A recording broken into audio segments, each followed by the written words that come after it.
So, all right. Well, welcome everyone to the SoBackSports podcast, and we're so back with another episode. And as you can see, we have a special guest on today. It's been a while since we actually had a guest, especially with the off season being the off season. But CV, welcome to the podcast today. You want Thank to give a little introduction? Yeah. Like you said, I'm CV3. You can find me on CV3 on YouTube. That's where I do most of my content. Obviously, it being the off season, not much to get into for content, so I've kind of been slacking that department. So, shout out to SoBack for being able to keep up with the little bit of news that we have, just squeezing as much juice out of content as possible, which is amazing. But I'm just excited for the season, man. Obviously, you see my name's Shamar Turner fan club. And while I'm at it, and I was just telling the guys here, I do have a little bit of a surprise, which I'm going to pull out right now. So just give me about 15 seconds. And All I'll right. show you guys. Yo, what's up, Phil? How's it going? Welcome to the chat. Appreciate you for tuning in. We're about to see a surprise very soon. Let's go. Oh, There it is. looks I can't hear you guys' clean, reactions right now. dude. Turner, Texas A&M, boy. Yes, sir. Yes, sir. Turner FC. Let's go. I gotta be the only person in the Bears franchise for Bears fandom right now to have a Shamar Turner college jersey, and I finally have it in. So, hell yeah. Oh, you best believe we are going to be rocking this a ton this year for the future defensive rookie of the year, Shamar Turner, King Turner, baby. Come on, does it get any better than this? Come on now, dude. I really hope so. Because genuinely imagine, Shamar Turner becoming one of the top players on this Bears defense. Yeah, man, that jersey is gonna be worth so much. Oh man, well. I mean, I think about it like this, right? Like one of the reasons why I really like Shamar Turner as a player is because he's just his effort is there. Just the things that he has are the things you can't teach. So he's got a really good chance of being someone great on this team, and I truly believe that. Oh yeah, 100%. There's the reason why he went in the second round. He does have the intangibles, especially from the defensive end spot. And what was the other thing I was gonna say? I had a train of thought and I just forgot. You're good. I think I threw it off completely. and it's funny because it's because Shamar Stewart and Shamar Turner went to the same university. Yep. And one signed a contract, the other still hasn't, and potentially could go back to Texas A&M. Who knows? So, that's going to be something to look at, especially. So, for sure. Speaking of, that's a good segue into that whole situation, the whole contract situation, because I think from a standpoint of contracts, especially for rookies, everyone except Shamar Stewart on the Cincinnati Bengals has signed their rookie deal. Shamar Stewart has yet to do that, and right now he's been currently practicing at Texas A&M, and it's interesting to see that there's a potential that Shamar Stewart can go back to college. What are your guys' thoughts on that in general? And let me know. You want to start TV? Yeah. I'm gonna be honest with you. I highly, highly doubt it happens. Yeah. I think if the Cincinnati Bengals somehow allow themselves to forfeit a first round pick this year just because they don't want to give the kid an extra $5 million or whatever it is, or I think it's something about the guaranteed money. I think ownership is telling them right now, if you do not get this done, we will genuinely fire you. Right. This would be the most embarrassing. I can't think of something more embarrassing to happen for a management in the NFL right now. Just to have your first round rookie all because of guaranteed money. Mm-hmm. I would understand if maybe the kid's asking for first overall draft pick money or just something outrageous like the rumors about Caleb Williams wanting ownership of the team or whatever. Yeah. I would understand that, but we're talking about guaranteed money and you can't make this work. And then on top of that, you're already under fire with the whole Trey Hendrickson situation. Oh. So if you let him walk, which I would see Trey Hendrickson much more likely being traded away than Shamar Stewart. Shamar Stewart going back to Texas A&M. And also, too, I believe Adam Schefter posted today that one of the coaches over there actually shut down that idea of him going back, that it's not going to happen. That could also just be media talking, to not like expose him or whatever. But I highly doubt that he goes back there. Highly doubt. They'll find a way. It'll be at the very last second, but they'll find a way to sign him. Somebody will cave on either side, essentially. Oh yeah, Ankit, do you want to go next? Yeah, I mean, I just think that the Bengals after like last year, their defense was so bad last year. Like you would think that like they would prioritize the defense this year. Yeah. Instead, they obviously I think they signed like both T Higgins and Jamar Chase, their offensive pieces to the max, and I don't know how I feel about that. I think I like the Jamar contract because Jamar is like that, but T Higgins, I don't know. I think that was a little of an overpay. And I think that if you're spending on a first round pick on Shamar Stewart, who has the upside to be one of the best, I don't know. I think he's a D tackle, right? A D tackle He's He's an edge rusher, I'm pretty sure. or Right? edge, yeah, an edge rusher in the draft. He can be probably one of the best. So, I mean, and he could definitely help them because they need everything on the defense. So, which was a really big letdown last year. So, I think at the end of the day, they need to get this done soon because I think training camp's starting, and you don't want your rookie to, not get that much reps because, the Bengals are obviously trying to contend because you have a quarterback in Joe Burrow and you have Jamar Chase, one of the best wide receivers in the league. So you do want to contend. And the more Shamar Stewart just, is not officially a Cincinnati Bengal and he doesn't get enough reps, it's only going to hurt the team. So, yeah, I agree with Stevie. I think they need to get this contract done ASAP in order for this season to be anywhat of a success because he is going to be a pivotal role on that Cincinnati Bengals D line. No, yeah, 100%. And another thing too, I think if I remember correctly, the whole issue when it comes to Shamar Stewart's excuse me contract was that there's something about how in his like final year or something, if he gets hurt or some to some extent like that, like they'll avoid essentially the rest of his contract. And I think that was the piece of like wording that was really preventing him from taking any step on the field. And for reasonably right. So I remember I was talking to Ankit on this on the SoBackSports podcast a couple like last episode about how you're coming into the NFL nowadays. Like the whole premise of the NFL now is that you're coming in with NIL money. You're not really going into the NFL like taking any risks, especially because you're made it to the league. Any amount of money is good because you weren't paid in college. Now that you're paid in college, it's like, okay, I got paid in college, so I deserve to also get paid and everything to be solidified so that there's no risk of injury or like risk when it comes to me getting hurt, because that is eventually part of the game and something that you really can't control.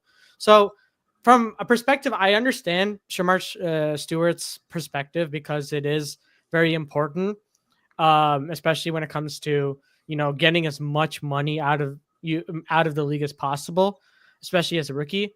So I understand it from that perspective. But if the Bengals do end up signing him, there is some there's going to definitely be some blowback due to the fact that like Ankit said, and CV also mentioned, that he has not had that many reps on the field.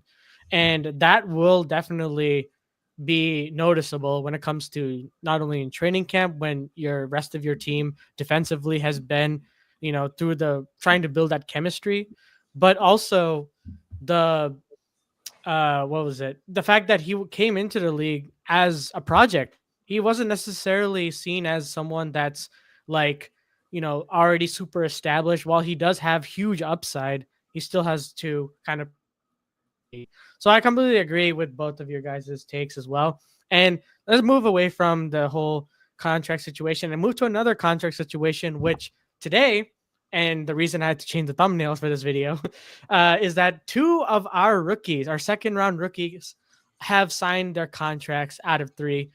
And it is Ozzy Trapillo and our boy Shamar Turner. There's too many. I make the same mistakes. Yeah, exactly, dude. There's too many, and the fact that they both went to Texas A&M, it got to be tough. Like, I know, yeah, for real. Yeah, Ankit, I'll start with you. Like, what is your reaction to the two players so far getting their contracts done? I mean, it's great. It's great because training camp's gonna start soon. So it's always good to get the contract situation done so that you can build team chemistry. All the rookies can get reps during training camp. Like Ben Johnson said, reps are very important. Um, and yeah, I think we do need help in the defensive line. So if Shamar Turner, is that guy like that, it only help our defense. And then who else? Ozzy Trapilo. Yeah, I Hmm. think I don't know if he's gonna be a starter for us. Obviously, I think he's gonna be like a coming off the bench. But I'm just happy that we just got these contract situations done, and I just really hope that we get Luther Burden real quick. I think it's the last one. Once we get Luther Burden, that'll be great because he's gonna be a really big for our offense. He's Ben Johnson obviously wants to utilize him. That's why he drafted him in the second round. So yeah, I'm just happy that we got these contracts done. Hopefully, the rookies get a lot of reps during the training camp, and that translates to the what's it called, the season. Yeah, I mean, I agree too, man. I think for obviously me being happy about Shamar Turner getting his contract settled, and I didn't even think about this. I mean, what a perfect time to pull out this jersey on the day that Exactly. he gets signed. I didn't even think about that. I promise you, I didn't even plan that. But I think it's super important for these players to get signed because, like you mentioned, I think it's very important for these players to get reps, especially as rookies. And one thing about Ben Johnson that seems pretty clear with me is he likes consistency, and he wants his game plan both on offense and defense to work seamlessly, like seamlessly. He wants to hold everybody accountable. You don't want guys in there, and this is also why I could honestly see Trapillo being the week one starter because of Braxton Jones being injured, and Right. no fault to his own, but your best ability is availability, and if you're not available to run Ben Johnson's scheme, which is probably not an easy scheme to understand, if the rookie is going to do it, better than you, then so be it, and I think if I had to pick really two players that I would want to have their contract signed in terms of all the second round picks, I actually am fine. These are the best case scenarios for Shamar Turner and Ozzy Trapillo to be the guys that sign. Because let's just say worst case scenario, Luther Burden, he takes too long to get his contract signed. He doesn't get the reps that he needs in practice. We've got Olamide Zacchaeus in there. Like we're fine. I'm not overly worried about our wide receiver three. We'll get to the season. We'll get to year 2, 3, and 4 of his rookie deal to worry about him as a player. But right now we got DJ, we got Rome, we've got Colson Loveland, we got Cole Kmet, we got a bunch of other options. I do not want a hole at left tackle. If Ben Johnson's scheme is going to work, that's probably the most important position in the offensive line, other than maybe center. But Hmm. I do not want Caleb Williams' blindside to be absolutely destroyed because we can't figure out an option at left tackle. So I'm glad Right. Adi Trapillo, he needs all the reps he can as a second round pick. So I'm super glad that he got signed. And then Shamar Turner, same thing with him. Our defensive line was pretty atrocious last year. And even though we improved a lot this year, we're not the Eagles, we're not the best in the league. And we very well could be a top unit, but it's going to take a lot of everyone, doing their part and being there and being present at practice. And Shamar Turner's, signing his contract very well does that. So now when training camp comes around and, the preseason and all these practices are coming around, he's up and ready to go, honestly. And he could be part of a really good defensive line, with a bunch of key guys. You got Deo in there. You've got Montez Sweat, Javon Dexter, Billings, Grady Jarrett. You can even throw Austin Booker in there, a guy that was highly touted coming out of college, a very raw athlete. And now you look at Shamar Turner, who's kind of viewed in that same light, and has all the intangibles to be a really good defensive player and be a key member of a rotation that desperately needs to do good this year. Because if Dennis Allen's scheme is going to be any sort of successful, we cannot have the same defensive line play that we had last year. So I'm super happy that both of these guys got signed. We'll worry about Burden in a bit. I think he'll get signed. Honestly, I predict tomorrow. I'm going to be honest with you. I feel like it's going to happen tomorrow. If not, it's still not the end of the world. Like I said, if he's brought along a lot more slowly into the season, so be it. We got guys that can take his place for now. So I'm happy with that. No, yeah, you made a very good point there. Like our depth when it comes to the wide receiver position, it's really good. especially with the addition of the Illuminated Zacchaeus. I keep forgetting that we got this guy Yeah. from the Washington Commanders, and he's kind of like a good like backup for Luther Burden, if that makes sense, because he kind of has the same speed ability, the ability to play behind the line of scrimmage and make plays happen. And that's something that Ben Johnson will definitely look at, especially when it comes to um, the point where they have to kind of narrow down the 53-man roster. When is it near at the end of preseason? I'm pretty sure that's usually when it happens. So that's going to be interesting. Kind of brings me back to ask the same question that I did last year. What about Tyler Scott, man? And the fact that like we keep mentioning him, I feel like he's like under the radar so much because no one really talks about him. But in terms of wide receiver depth, like, do we bring him on still? Like, what is Keenan Allen hasn't still signed to a new team because he's still a free agent. So, in terms of depth, there's a lot the Bears can do. And I wonder if they do bring Keenan back or some give Tyler Scott more reps. Who knows? But any thoughts on that before we move on to our next thought or next topic? Yeah.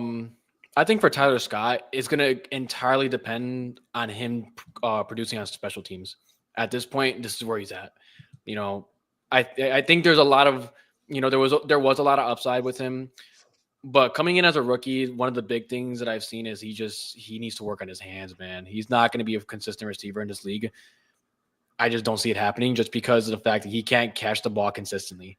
There were too many times when we needed to rely on him on a deep ball or something, and that's kind of his, supposed to be his forte. He's supposed to be a speed guy, a go route player that's supposed to burn, take the top off the defense, open up things underneath. And he was tried out at kick return, and obviously there's a reason why we signed Devin Duvernay. So do you think he competes with him for the starting job? Keep in mind, Devin Duvernay was a former Pro Bowl kick returner, and I believe he's still, I think 26, 27. I think he's still in his prime. He's not too old. But Tyler Scott, I'm going to be honest with you. If I had to make a guess right now, he's probably going to get cut. I think I think he's going to be on the practice squad. It's just a case of too much depth. And now it could turn around, if he has a really good, preseason. But I also feel like it's very hard, for receivers to work their way onto the roster. And especially now with how deep our wide receiver room is. And one name I always go back to was Rodney Adams. If you guys remember him, the preseason legend, Rodney Adams. And he was balling out. Everyone and their mom thought for sure this dude was going to make the roster as like the 5th or 6th receiver. He ended up getting cut. And I haven't heard of him since. Right. I think he did reserve a roster spot. And maybe that's an indictment on the coaching, obviously. But I think that Tyler Scott right now has been given those opportunities, regardless of coaching or something. If the talent was there, at some point talent does shine through. You can't just put it all on coaching. Like they have to put in work themselves. So I do think Tyler Scott probably gets cut here. And it sucks, but sort of with like Velus Jones, it was just like if things could work out, you had the physical tools to get it done. You just can't put it together, So that kind of sucks. But it is what it is. I think we're fine with the receiver room as is. Sounds good. Yeah. Ankit, any thoughts on that? Yeah, I mean, I agree with him. I think like what the game that I think like he's trying to, I think it's like against the Thanksgiving game, right? Against the Lions. No, it was the Lions. No, it was Thanksgiving. It was just the Lions. Yeah, it was the Lions 2023. He dropped a deep ball. No, I think I think it's honestly better for Tyler Scott to go to a new team. Like realistically, he's not going to get that many reps either way. Even if he makes a team, like I think maybe trading him. I don't know because he is a 4th round pick. He was pretty good in Cincinnati. But yeah, I think the depth of the wide receiver room is just it's a lot. We have a lot of good talent now, and I just don't know if he makes the cut. Maybe he goes to special teams like you said, but yeah, I don't see him like really improving on the Bears at least. I think he does have potential. He could probably go to another team and succeed. But yeah, I don't know. I think the Tyler Scott era it's a wraps. Yeah. Oh, what an era that was! If you want to call it an era, but it was like 1 catch for 6 yards last year. I think that was his 2024 stat line. Dude, W stats, fire emoji. Oh my gosh! I remember he was good with Tyson Bagent. Yeah. I mean, listen, Tyler Scott in general. He was drafted. I forgot where he got drafted, but it Fourth. wasn't fourth or fourth round. Yeah. Yeah. I felt like he could have come to his own. But it's just that the opportunities were just not there. And the opportunity that he had back in 2023, he kind of a little bit squandered it. And then once the depth kind of came to place in on this Bears team, he kind of drifted into the abyss. But it's an abyss where he's on the Adam Rank podcast all the time, so as a guest. So, if I didn't even know anything, that. What? yeah, he's like last year there was like so many times where I would just randomly see like Rank post and it's just him and Adam, and they just talk about like stuff, especially about the Chicago Bears. And it's funny because he's supposed to be on the team, but he's just doing podcasts and stuff like that, I mean, here's So my thing. Like, I think that if the Bears really believe in Tyler Scott, you don't make those moves. Like, you don't draft Luther Burden in the second Yeah. round, yeah. and then you don't get Olamide Zaccheaus, and then like, I And mean, Devin Duvernay. yeah, they Oh were yeah. doing it. I just think that all this moves that the Bears have made is just I think it's just basically saying that they don't believe in Tyler Scott, and I think Tyler Scott goes to another team. Like you said, I think he does have potential, but I don't know. Maybe he goes to like the Browns or something. A team that doesn't have that many wide receivers. Like I don't know. Like whoever is the worst team this year, maybe picks him up, and he has a bounce back year, maybe. But I just don't see him be on the Bears like anymore, and I'm fine with that. And I just hope he has a good career somewhere else. No, it's Also, fair. another thing too, I don't think he can run block either. One of the things about Mhm. Zacchaeus and why I really like the signing is because he can run block his ass off. Like Ben Johnson has that saying. What is it? No block, no rock. I think something like that. So if I don't think Tyler Scott's good at that, and if he can't even do that and he can't contribute on special teams, bye bye, you're gone. Sorry. Oh yeah, and Zacchaeus played on the Eagles as well, so he's Yeah. been in the NFC East for quite some time. So he's been on pretty good rosters, especially last year when he went to the NFC, like when they went to the NFC Championship game. So Mhm. we'll see what happens. But let's move on to the next thing, and that's about the outlook. Training camp is on its way, and in a couple of days, like what, about a week now, and there's a lot, especially going on. Who are you more excited about? Because definitely we're going to be getting some content on the Bears in training camp. Who are you really looking forward to seeing, like get those reps out there, and like what's the player that you think will shine the most in training camp? With either one can go. I'll go. I think for me, I think a lot of people's easy answer is gonna be Caleb Williams, just see how he progresses. But we're not gonna tell until this actual week one season starts. So I'll throw that out the window for now. He's gonna make mistakes in training camp too because he's learning a new playbook, so it's fine. What honestly excites me / concerns me the most is once again that left tackle spot. Mm-hmm. I don't know if it's just this PTSD that I have from last season, but we damn near broke a record in most sacks allowed in NFL history. So that should tell you how bad our offensive line is. And with Braxton Jones coming into his contract year, now adding competition and Ozzie Trapillo, I hope that lights a fire under his ass. I don't mind having to pay him next year if he really is the guy. Good dudes cost money. That's if he's worth that money, that's fine. What I don't want is for Braxton Jones to be mid and then paying him, top 15 money. I forgot who was it that was on the Steelers that went to the Titans. But he was like, I think he had allowed like the most sacks in the NFL and he got like a $20 million contract. So which is like 20 million per year. That is too. It's like 4 years, 80 mil, like something crazy. And I'm just like, I do not want that for Braxton Jones, paying him 25 mil because, he's average at best. I want, if Ozzie Trapillo is going to be the guy, I want him to be the guy. And I want somebody to be the answer. I don't even care if it's Karan. I mean, it's probably not going to be him, but I mean, I don't know if the new offensive line coaches and Ben Johnson and everyone else is able to figure him out somehow and tap into that unlocked potential, so be it. I just want an answer there. We have an answer at left guard. We have an answer at center, right guard, and right tackle. That's completely fine. And I don't expect everybody on the offensive line to be a Pro Bowler this year. It's very unlikely, but I just want there to be stability because that's something we didn't have last year.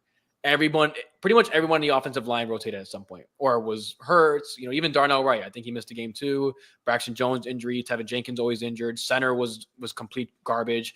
Right guard was even arguably worse with Nate Davis, and then he got cut, and from there on it was just garbage. I mean, poor Caleb Williams. The fact that he even threw 20 touchdowns, 6 interceptions is nothing short of a miracle, to be honest. But I need that left tackle spot to be secured come week 1. And training camp or whatever, however they got to figure it out, get it done, please. Exactly. Anka, do you want to go next? Yeah, I mean, I'll go with a guy that we drafted this year. I'm going with Luther Burden. I know he didn't I guess I don't know if he counts because he didn't really sign his contract yet, but I'm assuming he does. I really liked him out of Missouri. I was surprised when we made that pick. I thought we are gonna go for a running back, but then obviously Henderson and Judkins were taken. So I'm happy with Luther Burden. I think he can be really special with his Ben Johnson offense. He has a lot of speed, very good off the catch. So his yards after catch is really good. So I really want to see him succeed because he can be very special for the future of the Bears. So and I just want to see how Ben Johnson utilizes him this year. So yeah, I'm going with Luther Burden. No, that's fair. That's completely fair. I think I kind of will like to agree with CV, especially when it comes to the offensive line standpoint, because I think Quran, last year was a little bit of a train wreck, especially with him getting put onto the field prematurely against a Brian Flores defense. Something that really, I don't know what we were thinking in the first place. I think Thomas Brown was just trying to grasp at strings at that point in the season and trying to figure this coaching thing out, especially being an interim. So going into this season, now he, has a fresh start with a new head coach, a new offensive line coach.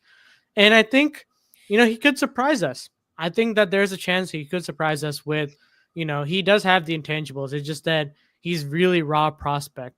And the only way to improve is to get those reps. If you remember last year, he was a little bit hurt and a little bit banged up going into training camp. So this year he has a lot more healthy. Can't even speak. He's a little bit more healthy now, and he's been, attending camp. So I don't see why not. That as Quran could add to that depth that we really need as on the offensive line standpoint, and maybe he can blossom into the guard that we truly hoped he would be, drafting him in the 3rd round from Yale. So that's one person definitely I'm looking at. I'm also just to add on one more person is Rome Odunze, because even with the turmoil last year, he still was able to put 700 yards over the season with a crowded wide receiver room with Keenan Allen and DJ Moore. So, and also keep in mind the passing game was kind of trying to find his rhythm, and there was whole droughts of touchdowns and whatnot. So this year, he's been putting a little bit more muscle. He's been, healthy, especially this offseason. He's been looking pretty good. I just think that in year 2, he'll start to figure it out under Ben Johnson, trying to, get that chemistry up with Caleb. So he will be definitely fun to see, through the clips. I just wanted to know, Steve, are you going to training camp? I am not. I'm going to be honest with you. I had no hope in getting those tickets. I mean, Same. The scalpers are just heavy at work, and it's so shitty that, they have to go ahead and take free tickets, from people that actually want to go and enjoy it just so they can go ahead and resell them for God knows how much, Yeah. I mean, at least if they had cost some money, I could understand the profit, because they cost something to begin with, but this is a free event. Mm-hmm. And you're not even going to go. You're just there to resell the market. And it's stupid. And there's maybe one year I'll decide to go. It honestly wouldn't even work to my schedule because of work and then Lollapaloozas. I'm going there. So it's I had no chance really. But oh yeah, wait, which day are you going? I'm going all 4 days. Oh, all 4 days. Shoot. Yep. I'm going Friday. Oh damn. Maybe we'll meet up. Yes, sir. We can definitely meet up for sure. Absolutely. But yeah, I mean, yeah. But the funny thing was, I'm still to this day, my brother and I can attest to that. Brother can attest to that. I still don't understand how I was able to go back-to-back years. When, in 2022 and 2023. And 2023 was a really good good training camp specifically, and I'll let my brother explain more about that. But the fact that I was able to get those tickets with ease. It wasn't like I was like sitting on that website for like, super long. I just like thought it wasn't anything crazy. So I just went on the website and it was just happened to be there, and I was able to get tickets. And the first time it was like they oversold tickets, which was kind of weird, especially. And then they were like sending like an email separately saying like, oh, we accidentally oversold, so we'll give you a small pool of tickets for you guys, and you guys just have to claim them. Essentially, it's like a first come first serve basis. So it's kind of weird. I don't understand how they like the Bears and Ticketmaster kind of work together. I think that the Bears in general just don't care. I don't know why. It just feels like they just don't care. And unless they move to Bourbonnais or what was it, Bannockburn? I forgot where they used to practice, but where it's bigger. When House Hall is like completely smaller, tickets are going to be an absolute hellscape trying to get. But I'll let my brother explain, his experience when it comes to training camp because it's kind of special. Yeah. Oh wait, you want me to talk about like the 2023 one? Yeah, of course. Because the 2022 one was not that. Yeah. 2023, we went to the first training camp, like the first day of the training camp, and I really wanted Justin Fields, like I wanted to meet Justin Fields and get a signature. So like I was on my shit for that, like, and that's why on my wall I have his jersey signed. I noticed. And, Yeah, I saw that. yeah, so like that was really special because my brother, he locked in, he got those I don't know how he got it, but he got it on Ticketmaster. And I was so happy because usually the first day the quarterback, like I think that's how it works. Like the really good players sign the first day, and I was able to get it. And then I also got I don't have the card with me, but I got a Jalen Johnson also to sign my card. I had a Jalen Johnson card my friend gave me, so I got that signed too. So I always remember training camp like that. But I'm just disappointed because I did want to go this year to like see Caleb Williams and stuff. So. And obviously last year I tried too, but like we both try obviously every year. But like I don't know, it's just so stupid. Like I was literally on the thing and it's like 2,500 people. Like Yeah. I don't know. I was there with 700 people in front of me, and I still didn't even get it. I was like, I went on to check it out. It was like 6,000 people or something like that. Oh, yeah. I'm like, I'm not doing this, bro. Yeah, it's not worth it. I didn't know we had that many fans, man. Like I'll be honest. I mean, it makes no sense, and the fact that it sells well within 2 minutes, Yeah. make it make sense. I don't know, but anyways, let's move on to outside of the Bears because overall, actually no, let's stay with the Bears for one last thing. What is given that the schedule is a little bit tougher this time around, like the schedule is going to be really hectic when it comes to having what is it called, like high, like Super Bowl champion, or like not Super Bowl champion, like we are facing the Eagles, but like high level opponents. So with the expectation of improvement for Caleb Williams and the offense and Ben Johnson's first year, what is considered to you a good season? Like what would be like a good season, and what would be a great season? Do you want to see if you want to go? Yeah. So actually, while you're doing that, I was pulling up the schedule here just to kind of give myself a little bit of a visual here. And the longer I look at this schedule, the more I realize that this schedule doesn't seem as hard as it originally looks. So some teams that come to mind, obviously we look at the strength of schedule, and it goes off of, I believe, the wins from the previous season. Mm-hmm. How many of those teams are actually going to do that good? So I'll bring up right now 4 games, 2 of which Vikings, 2 of which Lions. Neither of them are going to repeat. 15 wins for the Lions and 13, 14 wins for the Vikings. If JJ freaking McCarthy leads the Vikings in year 1 to 13 wins, I'm jumping out of this window right here. Like, no, it's going to be tough. But I don't think either of those teams do as good. Not saying they're not going to be bad. They're not going to be like 4 wins or anything, but they're not going to be that good. Then you take a look at the Bengals. Will probably be a little, maybe, honestly, they could be worse. I mean, their defense could probably even get worse if they don't have Shamar Stewart. They don't have Trey Hendrickson. So who knows about that? The Ravens will probably be as good. They're always dominant every year, and they actually did get a little better.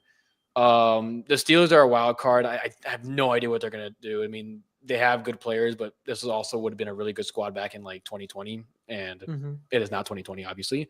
The Packers, I also are another team where I don't think they're gonna do as good as last year. I think I'm just not a believer in the Packers anymore. Maybe I'm just letting it get to me that we beat them finally, but I'm not a believer in Jordan Love too much. I think he's a solid quarterback at best. But he's way too careless with the rock, and that's going to lose him a lot of games if he's not careful. The 49ers will probably get a little bit better, but there's a few teams on here where I'm just like the Eagles. Even honestly, the Eagles' defensive line. We don't talk about this enough. They lost Josh Sweat. They lost Milton Williams. Those are two really big pieces on their defensive line. And not to say they're going to be bad. They still have Jalen Carter. They still have Jordan Davis. They still have a decent rotation of players. But they also got rid of Bryce Huff too. And Bryce Huff was also a bust of a signing for them. I think he had like half a sack last year. But I look at this schedule, and to go into what you've said about expectations, I would say the middle ground for me would be 9 wins. I want a winning record, 9-8 with year 2 Caleb Williams, with an improved offensive and defensive line. We improved in the areas that kept us down last week, which is offensive line, defensive line, and head coach. Also, what happens probably to be the 3 most important things on a team aside from quarterback. So everything else was fine. The secondary was great. The receivers are great. Our tight ends are even better now. The running backs are a little questionable there, but Monangai could be a really good player. So it could be better with a better offensive line and better play calling. And he also knows Ben's system better. So that could be, something to look forward to on that. But I would say 9-8 is a pretty reasonable middle ground. I would say on the high end, you could even look at like 11 wins. If the predictions that I'm thinking of these teams that were good last year don't end up being as good, kind of happens, and the teams that were bad kind of stay as bad, like the Saints or the Raiders and the Giants and stuff like that. Obviously, there will be teams here that every year it happens. Every team plays a team that they're superior, then they lose to them, but then they beat a team that they probably shouldn't have beat. It's always going to happen like that every season. What would be a disaster for me is anything less than 8 wins. I could maybe get away with 8 and 9, depending on how good everyone is. Let's just say I'm completely wrong, and the Vikings just have an amazing defense. The Lions never lose a step. The Commanders get even better. The Giants, their defensive line goes crazy, and maybe Jackson Dart is a really good quarterback. The 49ers go back to their old form, CMC going crazy. The Bengals end up being even better. Let's just say they figure out something on defense. Maybe Shamar Stewart becomes like a really good player. 8 and 9, fine. Okay, like you did what you could. It's more going to come to like what you actually see on film. But anything less than that, if you're looking at 7 and 10 again, bro, I'm gonna start losing it because I'm gonna start. At that point, I'm gonna hit the panic button. We need to be at least 8 wins. I'm expecting 9 wins. I'm optimistic about 10 or 11 wins. So that's where I'm at. That's fair. That is completely fair. Anka, do you want to go next? Yeah.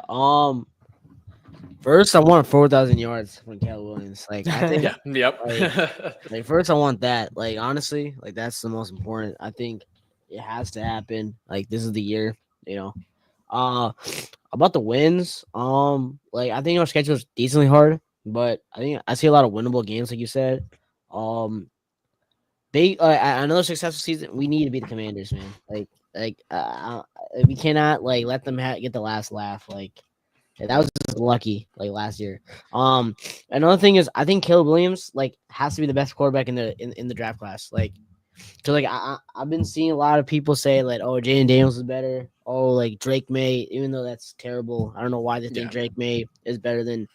He literally played less games and had more interceptions and threw less touchdowns. Like, anyways, I just think that Caleb has to prove that he's the best quarterback in the draft class that he was in. He was probably one of the most hyped up prospects, and he has been. He's been pretty good for us, but he needs to show that he's a quarterback this year. Just end all the doubts. And then I think the ceiling, I think is 12 wins. Like I think that's the ceiling. Like everything has to go right, but 12 wins. I think. I think the floor. I think 10. Like I'm not even going 9. I think it has to be 10. Like I think we're like 3-time off-season champs, so you have to finally get at least 10 wins to go to the playoffs. I think anything short of the playoffs is honestly, in my opinion, a failure of the season. I mean, Like, how can you wait? Hold on, I kind of a little bit of a pushback. Let's say, because it is tough for all four teams in the division to go to the playoffs. I Like, think we're especially better. with what happened last year. Like, I feel like it's kind of hard to say that. Like, the only reason why I'm pushing it because what you said is not wrong. Like, it's like you Yeah. have to do something for 3 times being the off-season champs, right? Yeah. But from a perspective of things you can't really control, right? Mhm. Because you can't really control if other teams have successful seasons, because that will at the end of the day play against you when it comes to the seeding of who makes the playoffs. Let's say you have 10 wins, but the general consensus of teams making it to the playoffs also have 10 wins and stuff like that, or like the minimum threshold is that you have to have 11 maybe, because things do happen, especially with the Eagles getting better still. Okay, um let me push back. Okay, then you can't go last in the division again. That's You fair. just can't. You just can't. You can't go last in the division again. Like, because you can't That's make fair. you can't make all these moves every year and then be last always. When you see the That is Packers, fair. who Yeah. barely made any moves this offseason. I mean, I think the Vikings, they made decent moves. Like, they got they got Hargrave and like Jonathan Allen. That's pretty good. I forgot they got them. Jeez. Okay. And then what's the name? The Lions. I mean, they literally lost their coordinators. Like, if they're obviously they're gonna be good because they have a good roster, but I expect us to be at least third or second. Like, we gotta make a push. Like, we can't always be the worst in the division every year. Like, Yeah. so, and if the NFC North is the best division in football, then we gotta win those division games to prove that we're actually a good team. Yep. And we haven't won that many division games in the past 3 to 4 years. Oh, That's yeah. why I think that we got to make the playoffs, because if, for example, if we're the best division and we're like, if we're the 4th seed again, then and we still have 10 wins, obviously, okay, that's great. We have a winning season, finally bringing a winning culture, I guess. But you're still the worst in your division, technically. And so Yeah. I think that with all the moves we made, and I think we made the most moves out of everybody in our division, we got to show for that. And so I think we have to win the division, make the playoffs at least. I mean, no, sorry, we don't have to win the division. Sorry, we have to at least be the 2nd or 3rd best team in the division, and then we have to make the playoffs, in my opinion. Yeah. Anything short of that, obviously, it could be a good season. But you said a great season. I don't think it's a great season, and I don't think it's like a win of a season. I think it's still a failure if we miss the playoffs. Let me propose something to you. All right, you can chime in too, CV. I just wanted to kind of gauge the room on this.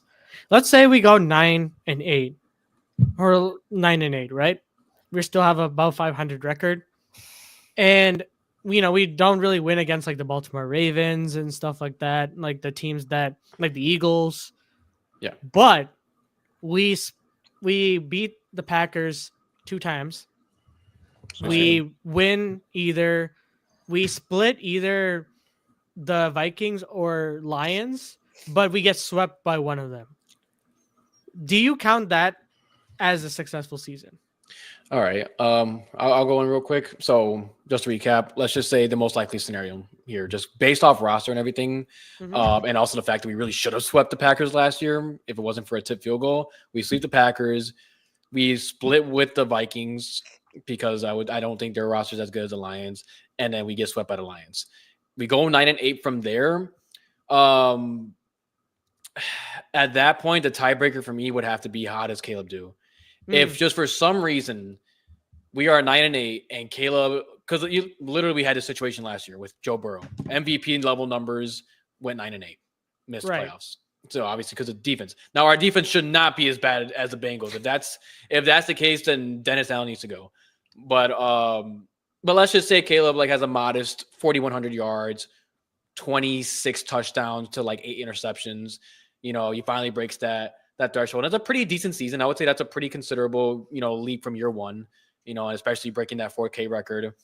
And hey, that's not modest at all. For Bears fans, it's not modest. It's modest in NFL terms, but yes, as Bears fans, it's legendary. Yeah, it's legendary. You will make a statue for you just to even hit that threshold. No, that's for how real. The bar is. But if that happens, right, 41, 26-8, and then the division record, 9-8 record, I think that's still successful.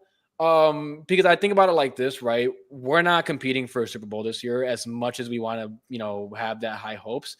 Eventually, we should. Maybe Mhm. next year. I think 2026, we should definitely be making that push. Now, Right. if let's say we make a midseason trade, for somebody, let's say we trade for, a top running Micah back Parsons. or Micah Parsons, which I want to get into that actually at some point because I have Yeah, I have an opinion on that. But fair enough.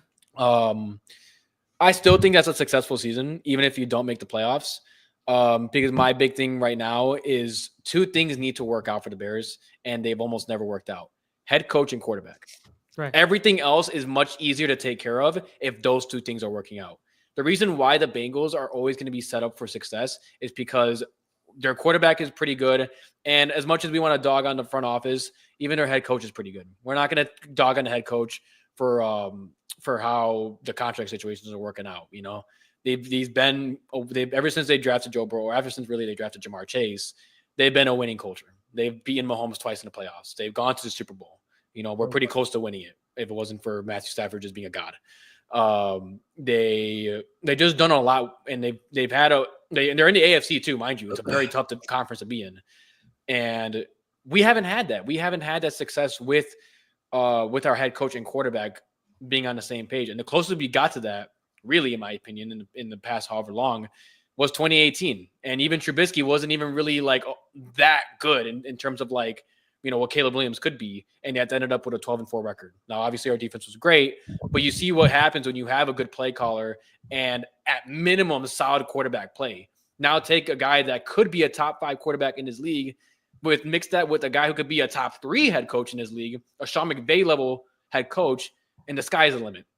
So as much as I do want a playoff, and obviously you don't want to be last in your division, it's very rare that you're 9-8 and last in your division anyway. But I also just want to see Caleb Williams do good. I don't want there to be, we're 11 wins and it was carried by something else, the run game or the defense. I'm tired of having that because that is not long-term success. You will get exposed at some point. I think just to piggyback what you said, I think if we go 11-6, I think it's gonna be because of Caleb. Like, Yeah, let's be honest. Like Caleb, he showed like with the 5-win season that he was like pretty good.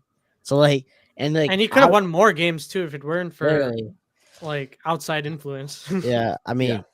I don't know. That Commanders game is still pissing me off to this day. But Oh, that Lions game pisses me off more. and the Packers anything. game and the Vikings, I don't know. The entire season, pretty much. Yeah, the entire season. Literally. I just don't like. Okay, my thing is like 9-8's like it's fine, but it's like like that was the expectations last year, and then that was the expectation the year before. Like we were saying that like obviously we were like 3-14, and then I was like 7-10 and 9-8. Like okay, we went 7-10, and the next year we're like okay, we upgraded in quarterback, and then we have a new regime. I mean, kind of, but like with a new quarterback, and then obviously our expectations last year was like what 9-8, 10-7, and then we went to 5-12. So like if we go to 9-8, like I guess it's fine, but like I kind of want to see some postseason football. Like Yeah. I don't know, and we make all these moves, and I just feel like if we're just not no matter how many moves we make, if we're not like competing in our division, it doesn't make sense. Like in my opinion, like, and I don't know the schedule. Like I think they kind of did us dirty with the week 5 like bye. I think that's actually criminal in my opinion. Like I feel like I think the earliest a bye should be is like week 7. Like let's be honest. I agree. Like playing. Wait, what? How much is that? Like you play like what?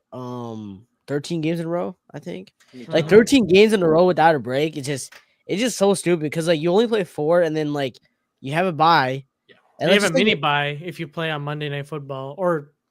But the problem is we don't have a mini bye because we play the first game of the year on a Monday Night Football. So there's no mini bye for us at all. Well, the mini bye the only mini bye that I could see happening is we play the Eagles on Black Friday, and then so that's November 28th, and then we don't play until 12/7, December 7th against the Packers. That's about as much of a bye as you're going to get. So I completely agree with you. That's 13 games you have after the bye.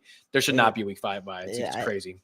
It's all away too. It's ridiculous, but yeah, I think the schedule is kind of weird in my opinion. But going back to that, I just think that I don't know. I would love to see the 4,000 yards. I really do. But I want to see this wins, man. Because at the end of the day, like as a Bears fan, I want to see wins. But and I think if we're winning, let's be honest, we don't have like I like our defense, but our defense is not gonna like do what they did in week 1 of the Titans game every game. Like it's not Yeah. it's gonna be because of our offense. We're gonna win because of our offense, because we actually finally got an offensive minded head coach. And we don't have like a stupid play caller and Luke Getzey and what's the name, Shane Waldron anymore. We actually have Ben Johnson who's been proven as a play caller. So I just think that if we're winning games, it's gonna be because of Caleb, and I think they're gonna go hand in hand in my opinion. So, and I also want to like you were saying before, like Jamar. I just want to just correct you. Like Joe Burrow beat Mahomes once in the playoffs, I think, but he did beat him twice in the regular season though. Because I think you said Mahomes. So you said Burrow and what was the name, Chase beat Mahomes both times in the playoffs. I think it was only once. I think. So. Really, I could have sworn it was 2. You might be right. I know that he was at some point he was 3-0 versus Mahomes. Yeah, it was 2 regular season games, and then Okay, met in the then there you playoffs. go. Yeah, Yeah. but that was just a little small. I want to throw something in here too. A game Yeah. that we don't talk about too much. We need to win that week 1 game for so many reasons now. Oh, yeah, And I'm not even gonna go into the whole like we need to set the tone. That's obvious. Yeah. But I'm glad that we've kind of like it hasn't been brought up much anymore. And so I guess I kind of apologize for bringing it up once more. But the whole article with Caleb Williams supposedly wanting to go to freaking Minnesota. Mm-hmm. If we lose that week 1 game to JJ McCarthy in his very first NFL start, that article is coming back to light in the worst ways possible. And you're going to see it all week long. And then we don't play them again until week 12, 13 or something like that. I mean, that is a long time for that article to marinate throughout the season. We need to win that game. And I really don't care how we do it. I already told myself with Ben Johnson's scheme, it's a very difficult scheme to understand. We have a lot of new players, so they still need time to gel together and have cohesion and chemistry together. So you're not going to see a 40-point game week 1, most likely. If it does, great. But like, I don't care. Even if we win, I don't care if we win 2-0 on a damn safety. We need to win that game. I don't care. I do not want us to be losing a game 24-10, and then for all the memes to come out and all the fucking articles, and sorry to curse there, but just oh my gosh, I'm tired of this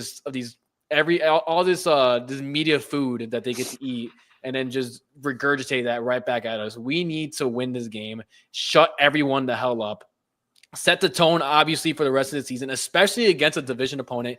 And like you said, too, if you can beat your division opponents, you are pretty much a contender. Like if we're going ahead and we sweep the Packers, and very good chance we sweep the Vikings as well with JJ McCarthy. I'm not really high on him at all.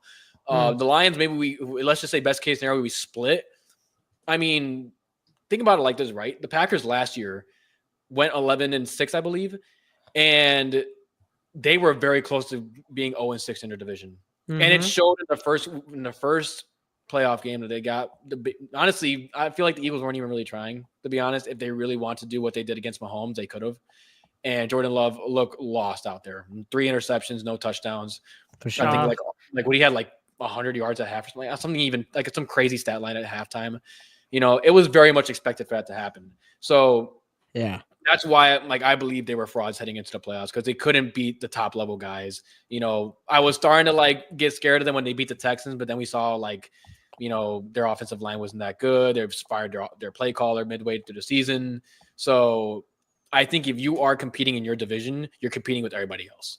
I'm not saying you got to go ahead and stroll into Baltimore and, beat them 40-10, or go into, Philly on Black Friday and beat them as well. But I want to see these games either in our division we win, and the tough opponents that we do face at least be competitive. Yeah. If we go into Philly and you're telling me we lost that game 30-24, that's fine with me, honestly. Yeah. That's fine with me. Keep if it we close. go into Baltimore and we lose 30-27, that's absolutely fine with me. Matter of fact, I'll still probably be walking out there with a smile on my face, because I'm thinking, damn, we went toe to toe with some Super Bowl contenders. I like our future. Personally, as a Bears fan that has a really big has a friend that's a huge Ravens fan, or mainly a Lamar Jackson fan. Mm. It would. Oh my God, the beautiful dude. You don't understand. If somehow I listen personally, I don't think we can beat the Ravens, and I told him that. But I told him specifically. I told him if you guys lose to the Chicago Bears in your own crib, I'm not letting you live that down for like until the Yep. next time we play you guys. Yep. Like that's why I'm like looking forward to that game, but also very mortally terrified because then it's like, okay, I, you I know, will throw something in there. Actually, the last 2 times I believe we faced them, we've for some reason we played the Ravens very tough. Like yeah, we last time we played them, I think we lost like 6-9 or some shit. Like it was like a really slow scoring game. And yeah, then the time before, I'm not sure if it was the time before, but I remember in 2017, year one of Mitch Trubisky's career.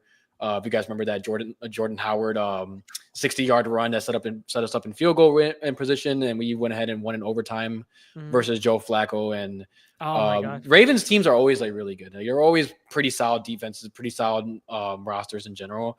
So I can see this game end up being, closer than most people expect, but I also don't expect to win. They're just Lamar Jackson's an MVP, so we gotta show our respect to him. Hey, unless Caleb outperforms and plays him, and like goes band for band against him, that'd be great. Oh, dude, that'd be cinema. Imagine the national media narrative. Imagine waking up every morning and then you would just hear the headlines, just like Caleb Williams, future Hall of Famer, and all that, just from beating Lamar Jackson. Oh, I mean, not even that. You're talking about Super Bowl contention at that point. The headlines are game 1 of 2. Ravens versus Bears, Super Bowl. Those are the headlines. The Ravens are always going to be Super Bowl contenders. We go in their stadium, we beat them, and let's say we how many games is that? 7 games. Let's say we're like 5-2 or 6-1, and we beat them. I mean, that's Super Bowl contention talks right there. Oh yeah, forget playoffs. They're talking about Super Bowl. I'm not even kidding you. It's not too early to discuss that. I can't say that the Ravens are Super Bowl contenders ever, bro. I'm sorry. Listen, he's kind of lost it. Yeah. Well, you know what? I don't like Lamar in the playoffs. I will say that. Like I told him, like Lamar makes a Super Bowl. I just can't. Like it's just every year, like they say, like they improved the defense. They got him a good running back, and then I'm not saying he choked last year, but he did. He did fumble and throw a pick like against the Bills. I don't know. He hasn't been a good quarterback in the playoffs ever. So like, until he does it, man.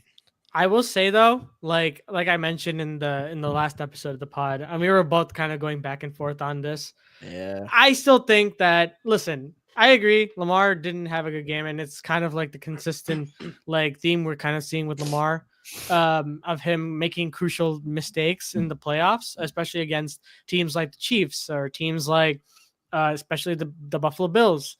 Like he and in that last game, I will give him some credit where it looked pretty bad.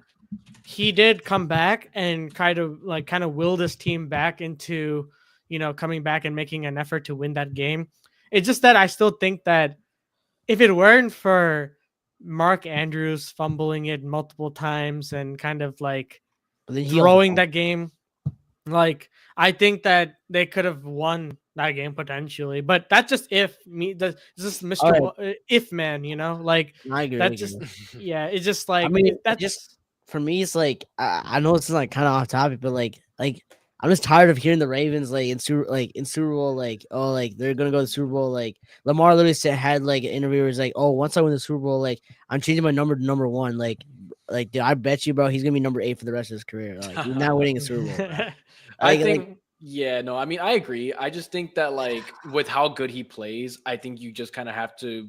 It's never a non-zero chance, is what I'm saying. I guess it's never a non-zero chance. Like there's always crazier things that have happened in the NFL. Lamar Jackson making it to a Super Bowl would not be the craziest thing on the planet. We've seen guys like Nick Foles having that Cinderella run back in 2017. So Joe Flacco as well. Peyton Manning when he won in 2015, being throwing 13 touchdowns that season. Dude, bro, was he threw less touchdowns than there were games played. Like that should show you that anything is possible. So, dude, but I very much agree. I do not believe Lamar ever wins a Super Bowl. And I'm gonna be honest with you. I don't even think he ever makes a Super Bowl. Like that's what I'm saying. Like I don't know, man. It's just like I'm tired of every year they're saying like like, oh, the Ravens, they added this guy, and then Lamar just chokes in the playoffs. Yeah. Okay, let's be honest. Like his wins, like against the quarterbacks he played, are like they're not even good. Like I know, like he played like last year, like the year before, he had the number one seed, plays CJ Stroud, a rookie, and then at his home, at his crib, plays Mahomes and makes two mistakes and loses in the game. Then this year he goes into Buffalo and plays against Josh Allen. Like my thing is like the AFC, like you said before, is like it's so tough. Yeah. And like until he proves to me that he can beat one of those two quarterbacks, Allen or what's the name, Patrick Mahomes, like I'll never say like the Ravens are like Super Bowl contenders because they could be contenders, but like not Super Bowl contenders. There's no way. Really, yeah, I was gonna say really quick, and I kind of looked this up really quick because I kind of noticed something. The one thing that I could say that might give the Ravens a little bit of hope this season, if they really believe that he can make a Super Bowl contention, or at least they better believe he can do that. I think the fact of the matter is that they might be doing something to where he isn't, like, they probably recognize at this point he's not leading them himself to a Super Bowl the way Mahomes did last season basically. And I would say that's more stressed in their first two draft picks in Malachi Starks and Mike Green. On top of that, they went ahead and drafted Teddy Buchanan in the fourth. They went and drafted a cornerback, another defensive tackle, a cornerback. Like, it was a very heavy defensive draft. And they did have a good defensive last year. That's true. And you're adding Mike Green, who, did really good at Marshall. Malachi Starks, which was honestly like my favorite safety coming out of Georgia.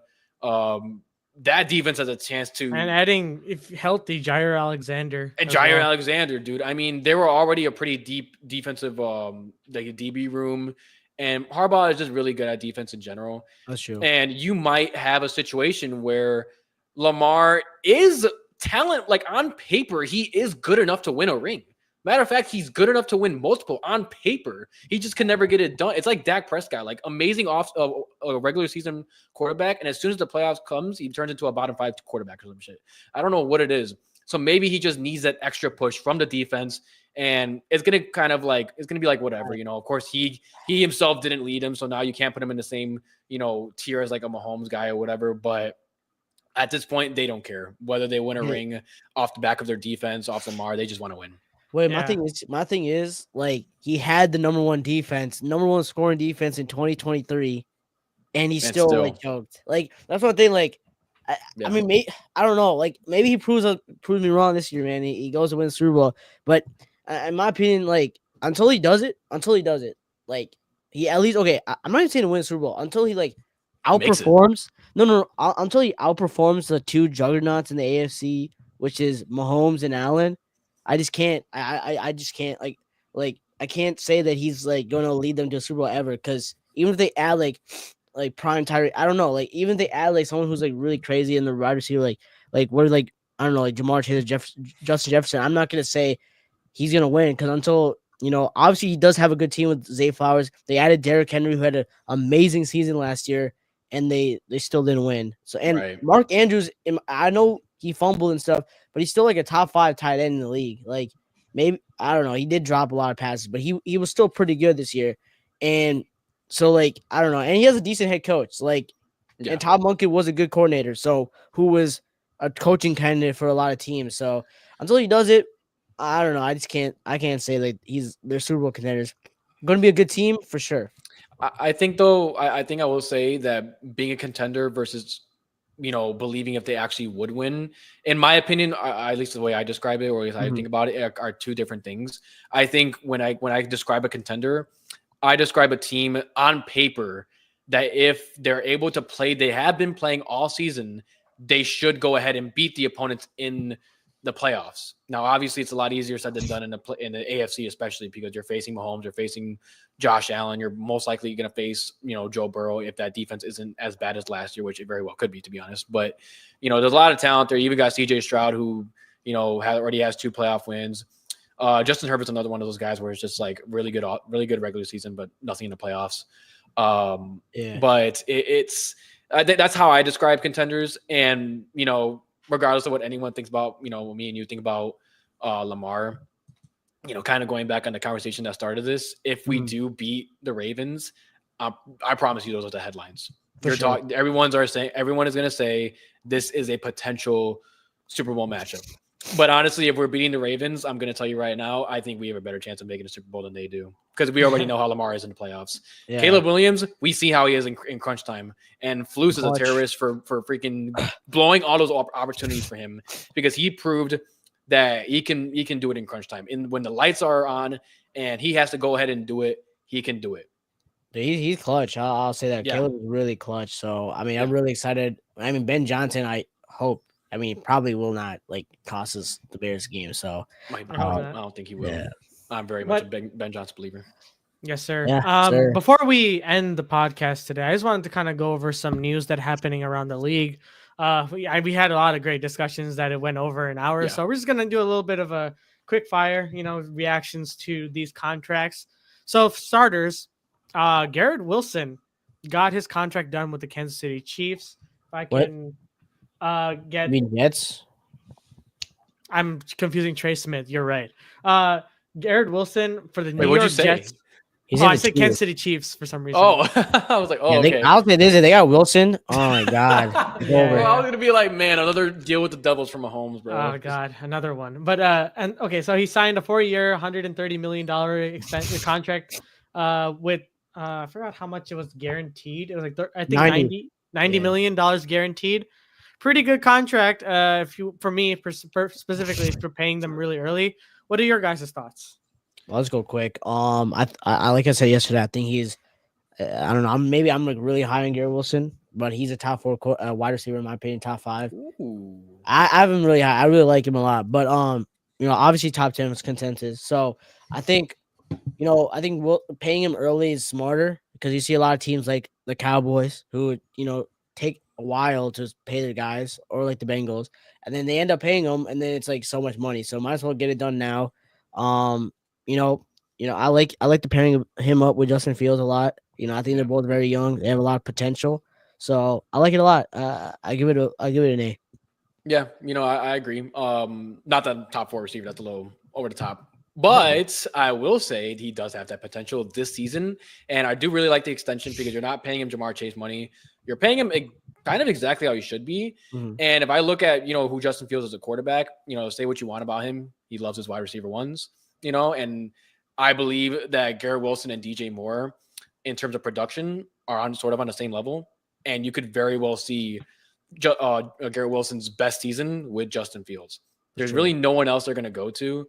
I think Alan Lazard's on the team, maybe, or maybe he's a free agent. Yeah. I don't know.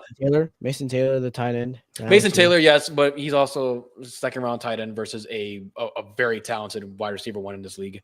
Especially tight ends take a long time to develop. So you know damn well Tyler Conklin's going to probably get the bulk of the reps early on, unless Mason Taylor ends up outproducing right away. They got Arian Smith too, I think. Yeah. But my point is they don't have anyone like a Garrett Wilson, not even close. Brees Hall is pretty much the next best option in the receiving game, to be honest. But I really, first off, I'll say this too. I'm really high on him. Right, I'm really high on Wilson in fantasy football. I really think he's going to be a wide receiver one, not wide receiver one overall, but I think he's going to be like in that wide receiver one slot position. Yeah, exactly. So I'm really high on him. I'm targeting him in fantasy for sure. I give that contract an A. I really like it. Pay the man exactly what he deserves, even if he hasn't had.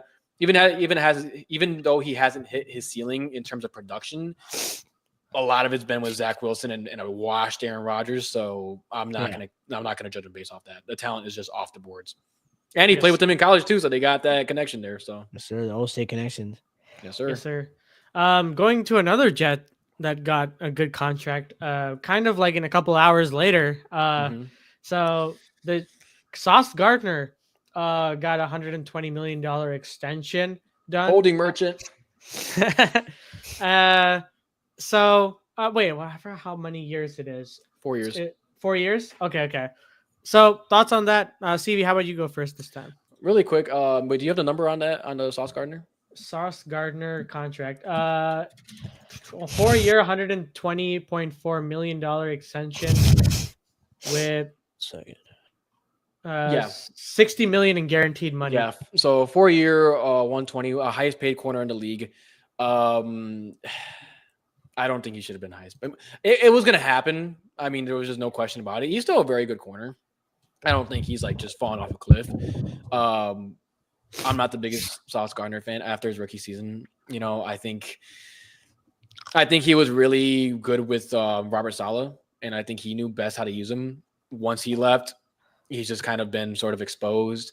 And like I said, very solid corner, very talented corner.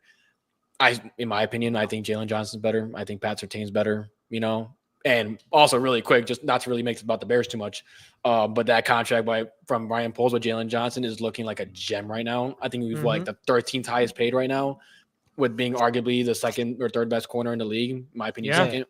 I mean, dude, what a steal by Poles. But to go really quick into Sauce Gardner, yes, they should have paid him. Should he be the highest paid? No. Was he always going to be the highest paid when it was said and done based on his career? Yes, unfortunately. Highest paid doesn't never means the best, Yeah. Maybe it does for a little bit, but that's not always the case. So I give it a B based off the logic and why, they're not going to let him walk or whatever, or trade him away. That wouldn't make sense. Right. But I would much understand Garrett Wilson than I do Sauce Gardner, just based off of play. I like it. Like I said yesterday, I like it a lot. People know that the Jets are my second team. They're my second team because because of Fields. Like, yeah. But yeah, I like it for a lot of reasons. I think Aaron Glenn's gonna help him a lot too this year.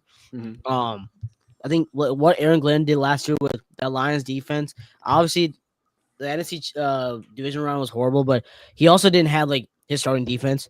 I think most of them.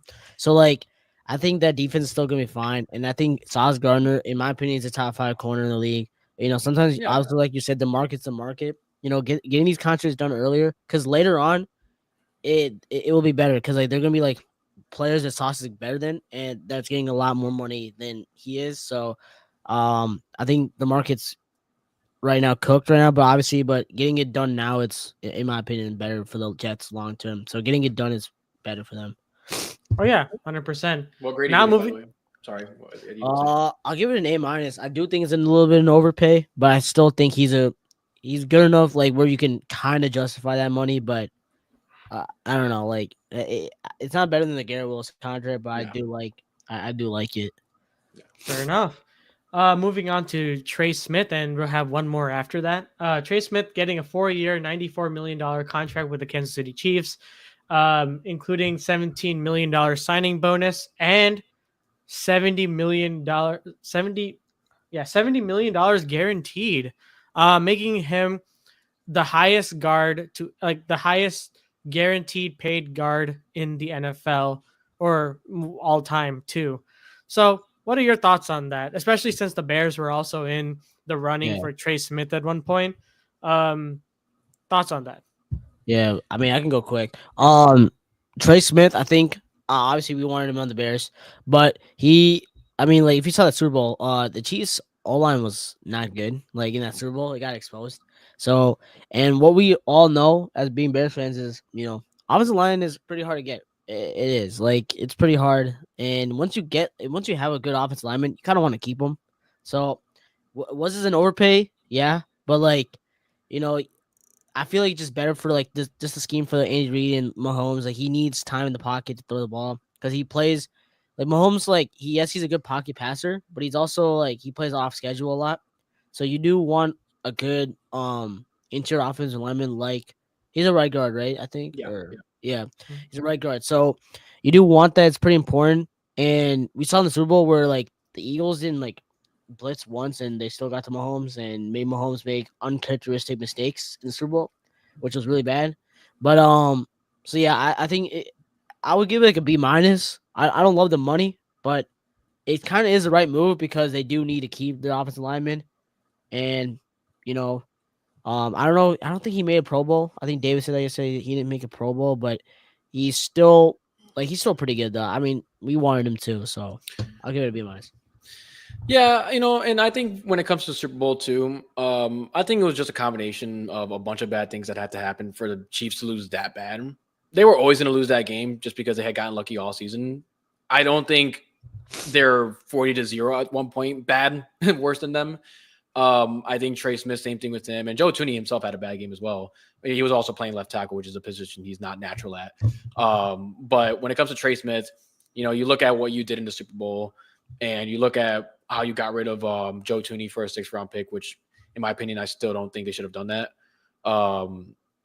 But you kind of have to make this move. Like, what are you gonna do once again? Like, it's like Sauce Gardner. Just because he isn't the best in the league doesn't mean you can't pay the guy. You're gonna have to do it because eventually he won't be the highest paid guard. Give it next season, he's gonna be the 4th highest paid or some point. Sure. So I don't think he's gonna be. I don't think he's like the best in the league at his position, but he could be. Maybe he's still a little young. He's still 26 years old, and the Chiefs need to shore up their offensive line. That's why they went ahead and got who was it in the first round from Josh Simmons? Yeah, Josh Simmons. Yeah. So I really like that move for them. I give this one an A-. I think of course, you never love having to pay a guy the top highest paid when they're not the best in the league.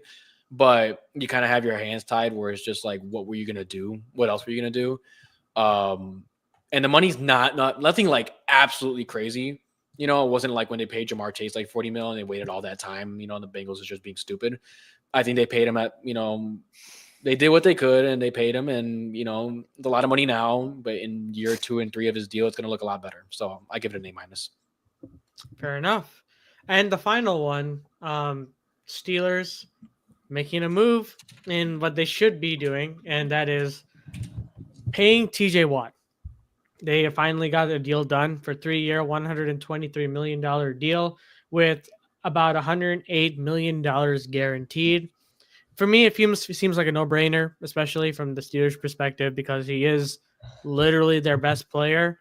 Like, sometimes he is the offense and he plays defense. So let me know what you guys think about this move. I'm going to get into a bit of a hot take. I don't like this. I don't like the contract. I get that he's a really good player. The dude turns 31 this season, and I get that defensive linemen can play really well into the 30s. Mm-hmm. But when I watch him play, there is still a bit of that decline. Year 1 is going to look fine. He's still a very good defensive player. I don't think I think that there's a stat that says no other player has had more sacks than him in the past 5 seasons. And yeah, that's great. He's going to be a really good defensive lineman, probably this year and even next year. I'm glad they didn't give him a 4-year deal for their sake, because that would have probably been a little bit worse, because you're talking about paying him at the age of 34, 35. And they're making him the highest paid defensive player.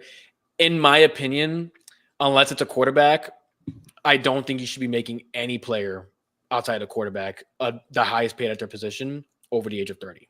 That is my take. I don't think, even if, let's just say TJ Watt let's just say he does play up to like 37, 38 years old. Let's say you were even like a Jason Peters who played until he was like 42 or something. First of all, we don't know that. All right. If he gets injured, this isn't him when he was 23, 24, 25 years old. His body is just not going to heal. Master the what is it called when the time father time basically catches up to you at some point, And with TJ Watt getting all that money, 3 years, 123 mil. What is the math on that? Like 40 something mil a year, something like that. Probably it sounds about 41 mil, 41 million for a guy that is turning 31 years old in the season, in my opinion, is just not good football. It really isn't. And they're trying to go all in. I get it. And pay the guy, of course, keep him on the roster, of course. But this is not going all in with freaking Aaron Rodgers at quarterback at this point of his career, with DK Metcalf, with Jalen Ramsey at this point in his career. Once again, this team would be very deadly if it was 2020. If you had 2020 Rodgers, 2020 Ramsey, 2020 TJ Watt, oh my goodness, It's a Super Bowl contender right there. It's 2025. We are not seeing the same type of level of play from any of those guys. And if this is supposed to be their way of saying, hey, we're competing for a Super Bowl, count me out, bro. This is I smell another 9-8 season coming from the 9-8 master himself, Mike Tomlin. So I still don't even think this is good enough to beat us. I'm gonna be honest with you. If the season goes as well as I think it's going to go for the Bears, we still beat them. I hope TJ Watt. TJ Watt is good. Yeah. I don't think he's getting any better. And by the time year 2 and 3 of his deal hits, you're looking at a guy that is 34 years old, and he could very well be a solid player, 8-9 sack player. That is not worth $41 million. I promise you that. Fair enough. So I'll give that one a C, by the way. I think the biggest loser is actually Dallas Cowboys now because now they got to pay Micah Parsons Yes. 45 million. I think. I don't know. I mean, he's worth it Sheesh. though. Like he is worth it because he's young. He's worth it, but that's a lot of money. Mhm. When they could have got him for like 35, 38 million. Obviously Garrett, so they could have got him for like 40. But anyways, I don't really hate it for the Steelers. I mean, he does carry their team, but I think like realistically, I don't think the Steelers are doing anything this year. Yeah. I just don't. I don't like the Minka trade too. Like, I think that was just stupid. Like, I don't understand why they would move off of one of the best safeties in the league to like a washed up corner. Like, I don't know. I honestly hope for the Steelers, like Tomlin gets fired, and then they finally just break this whole cycle because they just been mid every year and they just can't get a quarterback because they're drafting like 20 every year, and it's just Mhm. like they're not gonna get a quarterback at 20. I mean, it's very rare. Yeah. So, yeah, I don't. I mean, I don't hate it because he is that guy, but he is old, like you say, like he is because he's 30. He's about to turn 31, which is pretty old. So, and being the highest at your positions is crazy at 31. But he does carry that team. So I guess that is like one of the arguments for him is like he does carry that team. They don't go 9-8 without him. Like they or like 10. I know I'm like going crazy with 9-8, but they don't Yeah. go to the playoffs 10-7 every year like without him. And you have to carry some bad quarterbacks. But I don't know. I don't know if this is a good contract for the future though. Like I don't know. I don't like it. Yeah, I'll give and it you like got. I'll give it Sorry, like go a ahead. B. I'll give it like a Yeah, B. I was gonna say real quick too. Like people underestimate how bad you can fall off in 1 year. You Yeah. look at Keenan Allen. He was before he got hurt in 2023. He was on pace for 1,700 yards. That Hmm. wins you Offensive Player of the Year in some years. Next year wins gets 700 yards now, and he was injured. Now, obviously, bad quarterback play and stuff. But even at times, he had a lot of uncharacteristic drops. Oh yeah. Robert Quinn, same thing with him. He had 18 and a half sacks 1 year, and then the next year did absolutely nothing. It's there's a lot of players when they enter their 30s because when you're at your prime, at mostly it's like late 20s, whatever, like maybe like 26, 27, you hit your prime. It starts going like this, and then you hit your 30s. It's an exponential downward. Just every year that you're in the league, you are getting worse by a much larger margin. And when you're looking at a guy that's going to be 34 when his contract is done, he is going to be nowhere near the same player that he is right now. So, Mhm. yes, year one is going to look great. He's going to be another 14, 15, 16 sack player, in that range. And no one's going to have any problems with it. And obviously, with Micah Parsons probably getting signed at some point, maybe even Trey Hendrickson getting signed, who knows, to whoever. I forgot about that. Aiden Hutchinson getting signed too. He's probably going to get a lot of money as well. It's going to look fine for a bit. And then you start looking at year 2 and 3, and you're just like, do we really want to pay a guy that's starting to go get under double digit sack, maybe like 10, 9, 8 sacks? You really want to pay this guy $41 million a year for another year or two? I don't think so. I don't like I mean, it too much. don't be surprised if he gets traded. Like if the season is not go good, like he might get traded. There's a Yeah. chance. But my thing is too is the reason why also I don't like it for the Steelers too is you signed him to a large deal at age 31. How Yeah, many suitors are you gonna have? Because you're gonna have to that's do one of real. two things. Either you're gonna have to trade him for like a 4th round pick or something like that, or and if you want to get higher draft capital, you're gonna have to take a large chunk of that contract. So either Dead way, money. you're getting either very little draft cap or it's gonna cost you a lot of money. So a lot of That's dead real. cap right there. So this is like they need this to work out. He needs Yeah, to be. They need him to. There's no like. There's very little room for error for him specifically. And for sure. we'll see what happens with that defense. I smell another 9-8, unfortunately for them. Yeah, I mean, honestly, makes some good points. Like, because the thing is, I initially was like pretty good with this trade because I think like it was the right move for the Steelers, especially with someone like TJ, like that has given and stayed with them for so long, so and kind of produced over the course of the years that he's been there. So it's kind of like your drafted team kind of like saying thanks and giving you that contract essentially. But there is also the stipulation where you have the rest of the team around you that's kind of like a paper tiger as well. So that's another thing because who knows how good Aaron Rodgers is going to be, especially off an Achilles injury, have a really like not very Aaron Rodgers-esque season. And I'll tell you someone that's happy, I guess, Minka Fitzpatrick going to Miami instead of going to, Pittsburgh, especially without, what's his name? Brian Flores there. It'd always be a plus for Minka. But Yeah. Yeah, true. I think overall, like the contract money definitely is a big, especially for the Steelers' sake, trying to break the cycle of 9-8 and trying to win a playoff game. But then again, oh man, it's just Right. yeah, I don't know. It does suck in terms of them because it's like they're always in purgatory, and Mhm. they'll just not escape that if ownership and the team decide to move on from Tomlin, because Tomlin will get his 9 wins somehow. He will do anything to get that 9 wins, even if he has to resort to devil magic. He will definitely do that, and he's been doing that for years. No doubt about it, because you can't tell me that you're a head coach in this league for this long and never had a losing season in your life. Like, who does that? Like, even like the great head coaches have had losing seasons. Yeah. And You know why? Because they play not to lose instead of playing to win. They build their entire culture off of having a winning season, and they don't care about anything else past that. Ben brought them their ring and a Super Bowl appearance, and they were content with that.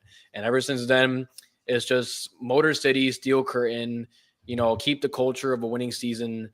We don't have to win a ring.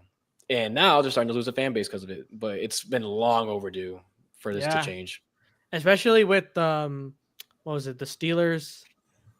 Wait, I was gonna say something and I forgot already. What the heck? No, it's just like the whole thing with frick. I can't say. I forgot. You're good. You're good. I was gonna throw something in real quick too about the contract. It's like, you're gonna pay the guy money, fine, but you gotta ask yourself why you're doing this, right? Mm-hmm. Obviously, after all the moves you made, you better pay the guy. But this wasn't something they didn't sign Aaron Rodgers, trade for Jalen Ramsey, trade away Minka Fitzpatrick, trade for DK Metcalf, and say, "Oh yeah, I forgot. We gotta pay this guy, our best defensive, literally the best player on our team. Completely forgot about that guy. Sorry. Let's go ahead and address this now." This is something they always keep tabs on every year, and the guy's age. You don't just lose track of that. You're just like, "Oh shit, he's 30 years old. Whoops." Like, no, like how old he is. You know what happens to players typically when they turn 30 and when they start entering the wrong side of 30. And when you make this move, it's like, what are you doing? Like, does this really bring you over the top? Does this move make you better? You have had him all this time since 2016. What has he done for you? You haven't even have they won a playoff game with him? I think maybe a while ago. They not won one. They have not won since a playoff game. I mean, I think the formula is starting to become clear, by the way, which I want to mention real quick. That paying a top edge rusher doesn't work. Myles Garrett, how does that work for them? Miles did win a playoff game with Baker. That's it. I mean, if you're playing, this is supposed to be the most was arguably the second most important position on the D line. But how good as Micah Parsons? They won a playoff game. Cool. That's it. TJ Watt, same thing with him. The farthest anyone's gone and being on that top tier of edge rushers is Trey Hendrickson. I mean, Micah Parsons was like a second-year player, though. I will say another thing too. It's kind of funny that you mentioned it. The players now, especially edge rushers, are very vocal about how they despise losing and despise a not winning culture. You could take it from Myles Garrett, who has made it very clear, especially when it comes to a contract, that hey, I think my time in Cleveland is up. And as soon as they see that money thrown in front of them, nothing's wrong. Everything was fine here, actually. It's actually, you know what? Cleveland is not such a bad city to be a part of. And you can even talk to, the Max Crosby. He was also on the potential to move away from the Vegas Raiders. And guess what? Saw the money, took it with open arms. And now TJ Watt, I think that's kind of another thing too, because the more we try to think that these edge rushers are available, I just think that they're not. And this kind of further proves that I think, and I know it could maybe be a hot take, especially with how people are treating the Bengals now, I think the Bengals are gonna like give in and give whatever to Trey Hendrickson at some point. Yeah, I think so. I think like it's gonna look stupid on them because they're gonna be like they could have done it earlier and they could have saved a lot more money. But and I think the same thing with Michael Parsons as well. Michael Parsons, you could maybe make the argument that is worth it because he's a lot younger, but that contract is going to be hefty, especially with Dak getting the money, CD getting the money as well. So yeah, I mean, all right, yeah, I guess we kind of conclude with all the topics on today's episode. A lot of great topics, and appreciate you, CV, for stopping by. And it was a great discussion. Like we had a lot of topics to cover, and we went 30 minutes over. Which, listen, if it's a great conversation, I don't care. Oh, yeah. So yeah. That's going to do it for today's episode, everyone. Thank you for the 121 people that have tuned in via X or YouTube. Appreciate you, every single one of you, for commenting and tuning in. It really means a lot to the channel. Always remember to like and subscribe. We're posting new videos as soon as throughout the off season and into the regular season. So if you're interested in that and more Bears content, feel free to subscribe. Obviously, subscribe to CV and Ankit or SlashingGotNext down below. Obviously, follow the socials as well down below I can't even speak in the comment section down below. CV, where can they find you? They can find me at CV3YT on Twitter, and then just CV3 on YouTube. Go ahead, and I'll be dropping more. I promise to get back into the grind, man. It's training hard. Camp. I know off season is crazy, but this season I'm so excited. There's so many stories to get into, especially with the offense and the position battle. So I'm super excited to just be back on the grind, making content for everybody. So go ahead and drop a subscribe for me there, and that would be amazing. A lot of content coming soon. Hell yeah! And once again, thank you for having me on the podcast. Everyone who go show love to my boy over here if you haven't already. Run those numbers up, man, because he's really good. I really respect the grind he's been on in the off season, especially because it's very hard to make content as of right now. Thank God for Luther Burden. I mean, for Shamar Turner and Ozzy Trapito signed their rookie deals because it's been pretty dead for a while. Oh yeah, 100%. Thank you guys again so much for watching, and as always, guys, we'll see you guys in the next one.